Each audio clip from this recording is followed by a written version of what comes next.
আপনারা সকলেই আল্লাহর মেহেরবানিতে ভালো আছেন এবং সুস্থ আছেন।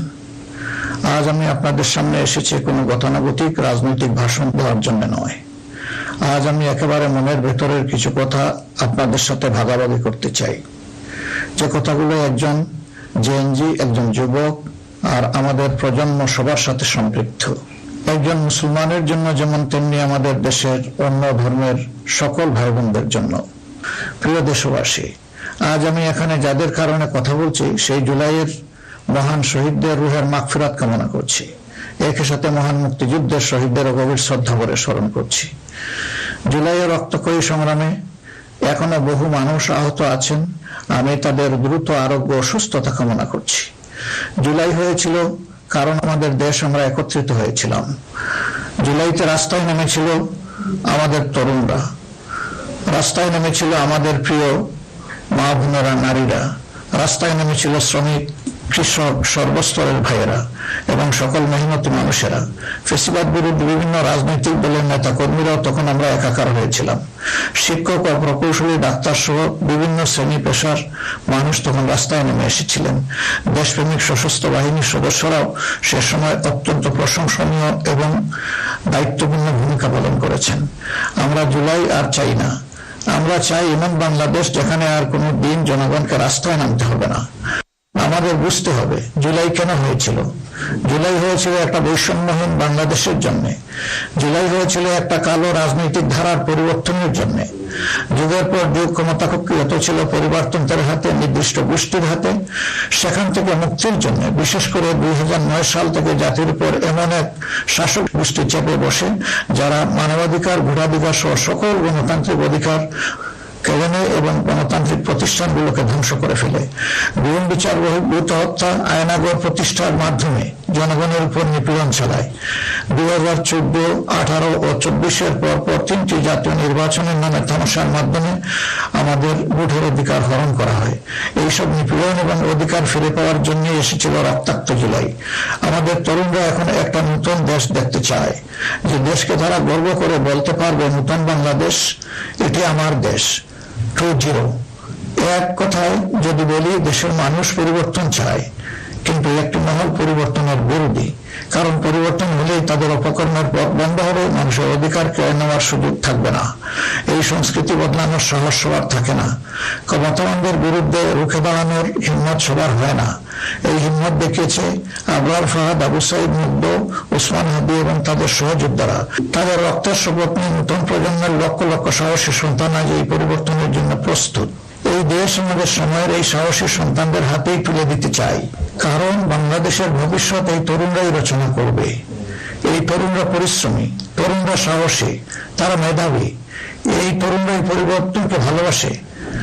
তরুণরা নতুনকে আলিঙ্গন করে, সত্য বলতে দ্বিধাবোধ করে না, প্রযুক্তি বুঝে এবং সামনে এগিয়ে নিয়ে যেতে জানে। তারাই পারবে নতুন বাংলাদেশ গড়ে দিতে।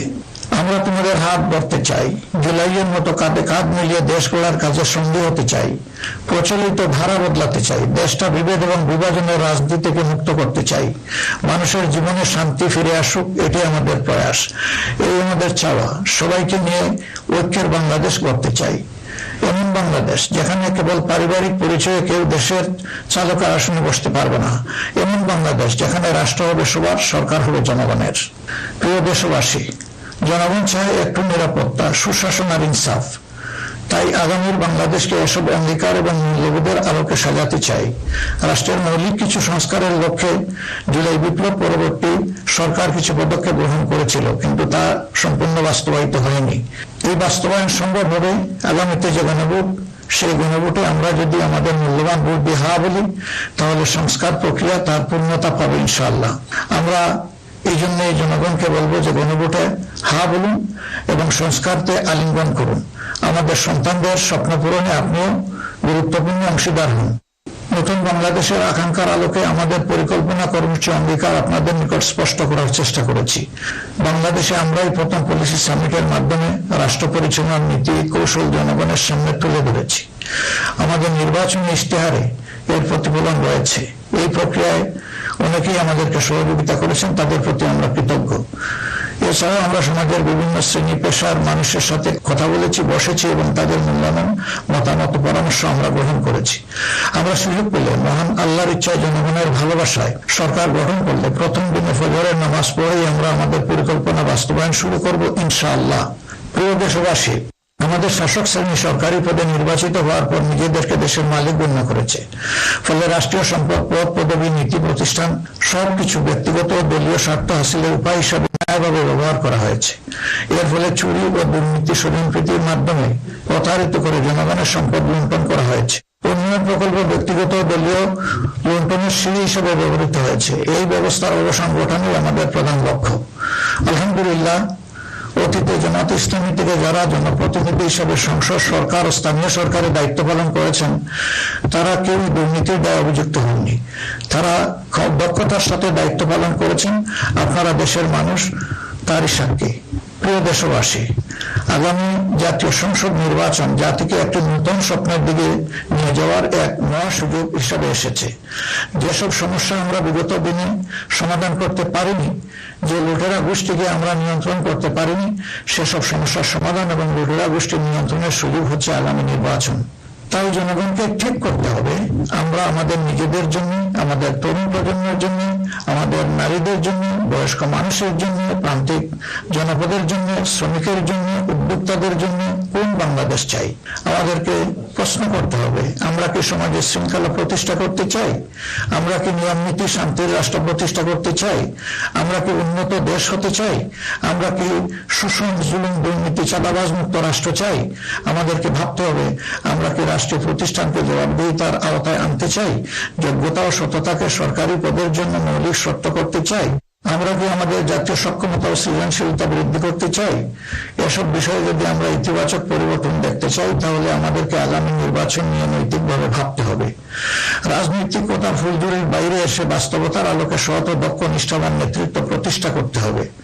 প্রিয় ভাই ও বোনেরা, আমরা আমাদের নির্বাচনী ইশতেহারে বলেছি যে আমাদের স্বপ্নের বাংলাদেশ তৈরির জন্য 5টি বিষয়ে হ্যাঁ এবং 5টি বিষয়ে না বলতে হবে।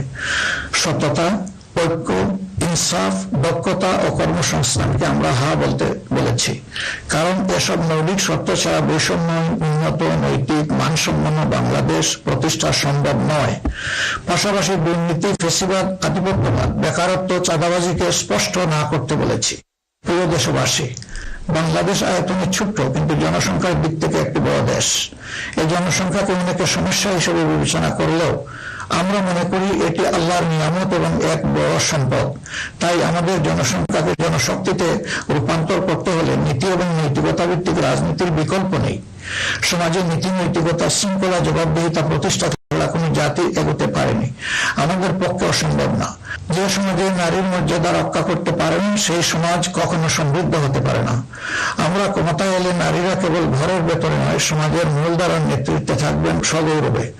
কর্পোরেট জগৎ থেকে রাজনীতি সবখানে তাদের মেধার মূল্যায়ন হবে কোনো বৈষম্য ছাড়াই। আমরা এমন এক দেশ গড়ার প্রতিশ্রুতি দিচ্ছি যেখানে কোনো মা, বোনকে, মেয়েকে নিরাপত্তাহীনতায় ভুগতে হবে না। আপনাদের অধিকার রক্ষার লড়াইয়ে আমাদের সঙ্গী হন। একটি উন্নত ও আধুনিক দেশ গড়ার কারিগর হিসাবে আমাদের নির্বাচিত করুন। প্রিয় দেশবাসী, আমরা মনে করি সমাজে ন্যায় বিচার ও ইনসাফ প্রতিষ্ঠা করতে হলে সকলকে মর্যাদা দিতে হবে এবং সকলের মানবাধিকার সুরক্ষা করতে হবে।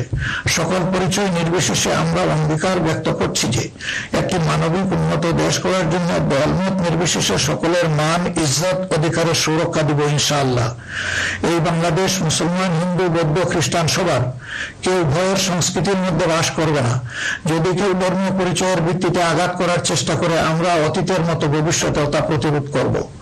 প্রিয় দেশবাসী, আমাদের প্রত্যাশার বাংলাদেশ গড়তে হলে 3টি জায়গায় আমাদেরকে বিশেষ গুরুত্ব দিতে হবে। একটি হচ্ছে শিক্ষায় সংস্কার। শিক্ষা হতে হবে নৈতিকতা ভিত্তিক এবং সেটা হতে হবে টেক বেসড। এখনকার দুনিয়া সারাই প্রযুক্তি ভিত্তিক শিক্ষার উপর নির্ভরশীল। আমরা সেই শিক্ষা থেকে বঞ্চিত। আমাদের সন্তানদের হাতকে আমরা দক্ষ কারিগরের হাত হিসেবে গড়ে তুলতে চাই এবং তাদের হাতে হাতে আমরা কাজ দিতে চাই। আমরা কোনো বেকার ভাতা তাদেরকে তুলে দিতে চাই না। দ্বিতীয় জায়গাটা হচ্ছে বিচারাঙ্গন। ন্যায় বিচার সমাজের প্রতিষ্ঠা হলেই কেবল আমরা আমাদের প্রত্যাশার বাংলাদেশ করতে পারবো, অন্যথায় দুঃশাসন এবং দুর্নীতির কণ্ঠ রোধ করা মোটেই সম্ভব হবে না। অতএব বিচার বিভাগকে আমূল ঢেলে সাজাতে হবে। সেখানে অবশ্যই সৎ, দক্ষ এবং কমিটেড যে সমস্ত লোকেরা আছেন তাদেরকে বিচারের আসনে বসাতে হবে। তৃতীয় জায়গাটা হচ্ছে আমাদের অর্থনীতি। এই ভঙ্গুর অর্থনীতি নিয়ে দেশকে আগানো সম্ভব নয়। সুতরাং অর্থনীতিতে ব্যাপক সংস্কার সাধন করতে হবে। বিশেষ করে ব্যাংকিং সেক্টর এবং অপ্রাতিষ্ঠানিক যে সমস্ত খাত রয়েছে সেই জায়গাগুলোতে আমাদেরকে প্রাতিষ্ঠানিক অপ্রাতিষ্ঠানিক খাতে আমাদেরকে হাত দিতে হবে। আমাদের ব্যবসাকে করতে হবে বিনিয়োগ বান্ধব। বিনিয়োগ বান্ধব হলেই দেশে কর্মসংস্থান তৈরি হবে এবং আমাদের বেকারত্ব দূর হবে। এই তিনটা জায়গায় আমাদের গুরুত্ব দেওয়া ছাড়া কোনো উপায় নেই। আমরা আশা করব দেশবাসী আমাদেরকে তাদের মূল্যবান ভোটের আমানত সমঝে দিয়ে আমাদের দেশকে প্রত্যাশার আলোকে গড়ে তোলার ক্ষেত্রে আমাদেরকে সহযোগিতা করবেন। সম্মানিত উলামায়ে কেরাম, একাধিক ধর্মের এ দেশ মুসলমানগণ সংখ্যাগরিষ্ঠ। তাই মুসলমান হিসেবে এটি আমাদের দায়িত্ব যে সমাজে ন্যায় বিচার ইনসাফ প্রতিষ্ঠা করা এবং সকলকে সুরক্ষা দেওয়া। এগুলো ইসলামের শাশ্বত আদর্শ। সকল মানুষের মৌলিক অধিকার নিশ্চিত করা আমাদের কর্তব্য। আল্লাহ তাআলা স্পষ্টত বলেছেন, ইন্নাল্লাহা ইয়া'মুরুকুম বিল আদলি ওয়াল ইহসান ওয়া ইতা'i যিল কুরবা ওয়া ইয়ানহা আনিল ফাহশাই ওয়াল মুনকারি ওয়াল বাগ। আমাদেরকে স্পষ্টভাবে আল্লাহ এই নির্দেশ দিয়েছেন। এ দায়িত্ব আমরা সকলে মিলেই পালন করব। তাবলিগি জামাত সহ ধর্মীয় মহলের ভাইদের প্রতি আমাদের আহ্বান, আপনারা দিনের জন্য যে মেহনত করছেন, দেশ গড়ার কাজেও আপনারা আমাদের সাথে গুরুত্বপূর্ণ ভূমিকা রাখবেন বলে আমরা গভীরভাবে বিশ্বাস করি। আমরা অঙ্গীকার করছি ভবিষ্যতে কেউ আপনাদেরকে অন্যায়ভাবে বিভিন্ন বিশেষণের ট্যাগ দিয়ে নির্যাতন করার সুযোগ পাবে না। বিচার বহির্ভূতভাবে আপনাদেরকে আর হত্যা করার দুঃসাহস কেউ দেখাবে না। আমরা জানি অতীতে আপনাদের কোনো মানবাধিকার ছিল না। এই অবস্থার পরিবর্তন ঘটানো হবে নতুন বাংলাদেশের অন্যতম প্রধান লক্ষ্য। জাতীয় নীতি পদ্ধতিতে আপনাদের আনুষ্ঠানিক অবদান ও ভূমিকাকে জোরদার করা হবে। আন্তর্জাতিক মহল যারা আমাদের পরিচিত পরিচিত বন্ধু, তাদের সাথে আমাদের সম্পর্ক হবে সমমর্যাদা এবং সমতার ভিত্তিতে। আমরা অন্যের ভৌগোলিক অখণ্ডতাকে সম্মান করি এবং শ্রদ্ধা করি, তেমনি সকল দেশের সাথে বন্ধুত্ব প্রতিষ্ঠাকে অগ্রাধিকার দেব। তবে আমাদের জাতীয় স্বার্থ, মর্যাদা, জাতীয় উন্নয়ন, অগ্রাধিকার আন্তর্জাতিক সম্পর্ক নির্মাণে প্রধান ভূমিকা রাখবে। বৈশ্বিক উন্নয়ন চ্যালেঞ্জ সমূহ, বিশেষত জলবায়ু পরিবর্তন নিরসনে আমরা সাধ্যমতো ব্যবস্থা গ্রহণ করব এবং তা হবে স্বচ্ছতার ভিত্তিতে পরিচালিত।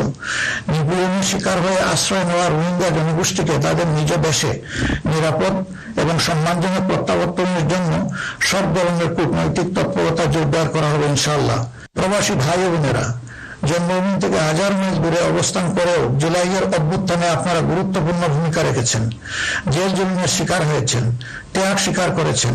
ইতিমধ্যে আপনারা আপনাদের ভোটাধিকার প্রয়োগ করে নতুন বাংলাদেশে নিজেদের অধিকার প্রতিষ্ঠার পথে ইতিহাস রচনা করেছেন।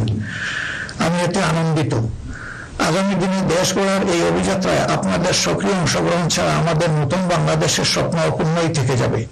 আমরা চাই প্রবাসীদের অধিকার এবং মর্যাদা রাষ্ট্রীয়ভাবে নিশ্চিত করতে। সে লক্ষ্যেই প্রবাসীদের জন্য ভলান্টিয়ার প্রতিনিধি নির্বাচন করা হবে, যারা প্রবাসীদের বিভিন্ন সুযোগ সুবিধা, সেবা এবং সমস্যার বিষয়ে দূতাবাস বা হাইকমিশনের সাথে সরাসরি সমন্বয় করে প্রবাসীদের স্বার্থে উপদেষ্টা ও প্রতিনিধি হিসাবে কাজ করবে। তাছাড়াও বাংলাদেশের বাইরে যেখানে যেখানে সমস্যা রয়েছে, যেমন ইংল্যান্ডে ম্যানচেস্টার ফ্লাইট বন্ধ করে রাখা হয়েছে, আমরা কথা দিচ্ছি আর কোনো ফ্লাইট বন্ধ হবে না, বরঞ্চ পূর্বের চালু ফ্লাইটগুলো আমরা আবার ফিরিয়ে নিয়ে আসবো।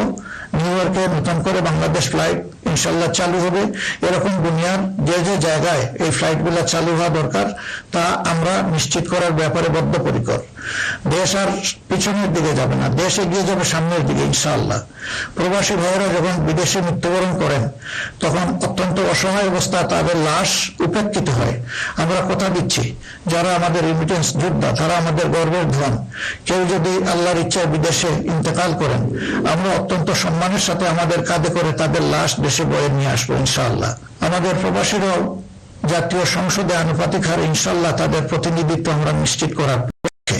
প্রবাসীদের সঙ্গত সমস্ত বিষয়গুলো আমরা গুরুত্বের সাথে বিবেচনায় নিয়ে দেশে যাতে কোনভাবে তারা নিপীড়নের শিকার না হন তা আমরা নিশ্চিত করবো ইনশাআল্লাহ। প্রিয় দেশবাসী, নির্বাচনী প্রচারণা শুরু হওয়ার পর থেকে দেশের বিভিন্ন প্রান্তে আমরা গিয়েছি।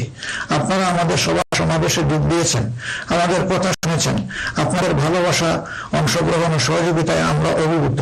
আমরা মুগ্ধ। আমরা আপনাদের প্রতি চিরকৃতজ্ঞ। আমাদের নির্বাচনী প্রচারণা ও অন্যান্য কার্যক্রমে কেউ কষ্ট পেয়ে থাকলে আপনাদের কাছে আমরা ক্ষমা প্রার্থী। আগামী নির্বাচন সুষ্ঠুভাবে আয়োজন করা সকল রাজনৈতিক দলের নৈতিক দায়িত্ব।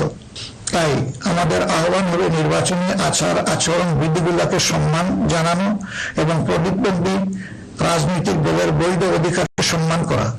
সুষ্ঠু নির্বাচন আয়োজনের মাধ্যমে রাজনৈতিক স্থিতিশীলতা নিশ্চিত করা হবে আমাদের রাজনৈতিক অঙ্গীকার।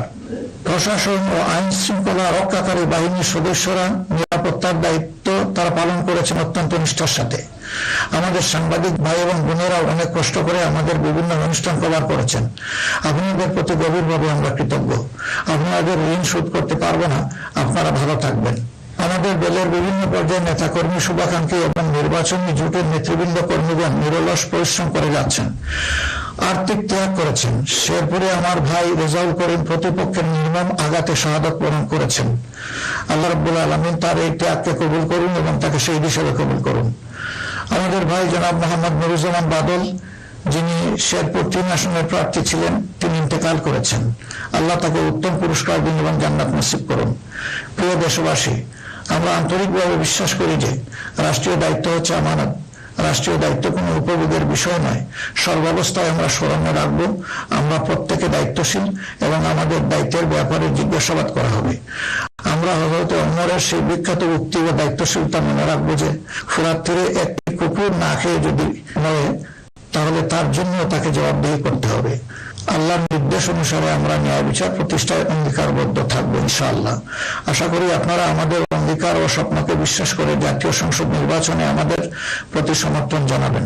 আগামী 12 ফেব্রুয়ারি তারিখে জামাতে ইসলামের প্রার্থীদেরকে দাঁড়িপাল্লা মার্কা এবং যেসব অঞ্চলে অপর 11 দলীয় অপরাপর প্রার্থী রয়েছেন তাদেরকে আপনারা আপনাদের এলাকায় ইনশাআল্লাহ মূল্যবান ভোট দিয়ে নির্বাচিত করবেন। এই আকুল আবেদন আপনাদের সকলের প্রতি রাখলাম। আল্লাহ পরিবর্তনের এক মহা সুযোগ আমাদেরকে এনে দিয়েছেন। আসুন সেটা কাজে লাগাই। বিগত দিনের রাজনীতি পরিহার করি, একটি নতুন বাংলাদেশ তৈরি করি যেখানে সবাই মান ইজ্জত ও মর্যাদা নিয়ে বাস করবে।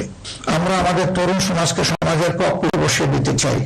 বাংলাদেশ নামের উড়োজাহাজটি তারাই চালাবে, তারাই হবে ক্যাপ্টেন, তারাই হবে পাইলট। আমরা গিয়ে বসবো প্যাসেঞ্জার সিটে।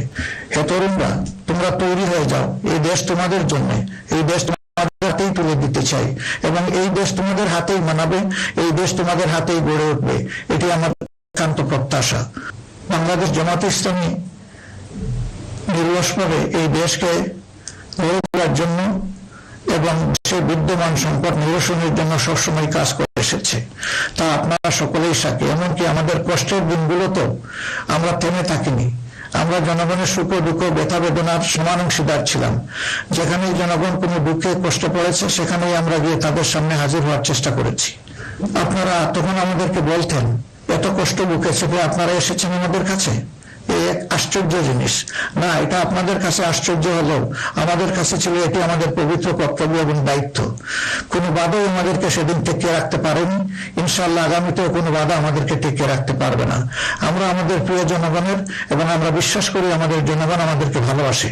জনগণের এই ভালোবাসায় আমরা অভিভূত এবং আমরা পূর্ণ আস্থা রাখি আমাদের জনগণের রায়ের প্রতি। আপনাদের সকলকে আজকের এই পর্যায়ে এসে আরেকবার আমি আহ্বান জানাবো, আসুন একটি নতুন বাংলাদেশ, তরুণদের প্রত্যাশার বাংলাদেশ, জিএনডির জন্য আগামী বাংলাদেশ, আমাদের নারী সমাজের জন্য একটা নিরাপদ এবং সম্মানের বাংলাদেশ গড়ে তোলার জন্য আমরা সবাই আগামী 12 তারিখ দাঁড়িপাল্লা এবং জোটের অপরাপর মার্কা যেখানে যেটা আছে তাতে ভোট দিয়ে 11 দলীয় প্রার্থীদেরকে নির্বাচন করি। তাহলে ইনশাআল্লাহ প্রত্যাশার একটি দেশ আমরা খুঁজে পাবো, একটি নতুন বাংলাদেশ পাবো। আমরা বিশ্বাস করি জনগণ পরিবর্তন চায়, সেই পরিবর্তন জন্যই আমাদের এই আহ্বান। এই পরিবর্তন আমাদের হাতে ইনশাআল্লাহ মানাবে, অন্য কারো হাতে নয়। দেশ তো এটা আপনারা বুঝতেই পারছেন। আল্লাহ হাফিজ। বাংলাদেশ জিন্দাবাদ। বাংলাদেশ জামাত ইসলামী জিন্দাবাদ। 11 দলীয় নির্বাচনী ঐক্য জিন্দাবাদ।